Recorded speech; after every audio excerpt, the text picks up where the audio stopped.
សំណាងណាស់ដែលបានស្គាល់អូន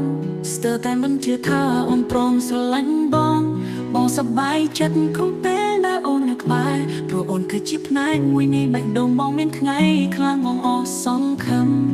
អស់កម្លាំងរួមប៉ុន្តែពេលបានឮសំឡេងអូនបងដូចមានកម្លាំងចិត្តអូនជាពន្លឺពេលមេឃងងឹតបងសង្ឃឹមថាអាចធ្វើឲ្យអូនញញឹមជារៀងរាល់ថ្ងៃបើពេលខាងមុខមានព្រលឬភ្លៀងបងសន្យានឹងឈរជាមួយអូនគ្រប់ពេលសម្លឹងមើលភ្នែកអូនបងចាំបានថាស្នេហាពិតមាននៅក្នុងពិភពលោកនេះមិនដែលគិតថាជីវិតបងមានថ្ងៃនេះថ្ងៃដែលអូនឈរក្បែរបងហើយញញឹមឲ្យអារម្មណ៍បងលេចឡើងដោយស្នេហ៍នៅក្នុងសៀវភៅស្នេហា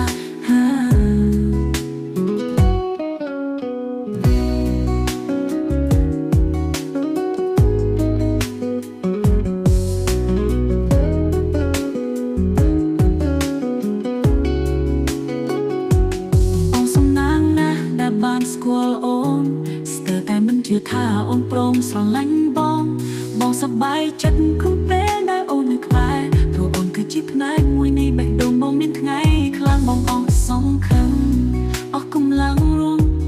ប៉ុន្តែពេលបានឮសំឡេងអូនបងដូចមានកម្លាំងចិត្តអូនជាពន្លឺពេលមេឃងងឹតបងសង្ឃឹមថាអាចធ្វើឲ្យអូនញញឹមជារៀងរាល់ថ្ងៃបើពេលខាងមុខមានព្រលឬភ្លៀង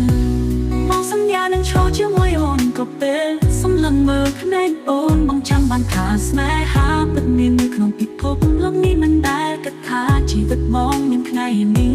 ថ្ងៃដែលអូនឈរក្បែរបងហើយញញឹមឲ្យអារម្មណ៍បងលេចឡើងដោយស្នេហ៍នៅក្នុងសៀវភៅស្នេហា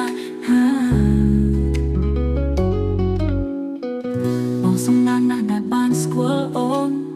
ស្ទើរតែមិនជឿថាអូនព្រមស្រឡាញ់បងសប្បាយចិត្តគ្រប់ពេលដែលអូននៅក្បែរព្រោះអូនគឺជាផ្នែកមួយនៃបេះដូងបងមានថ្ងៃខ្លាំងបងអស់សង្ឃឹម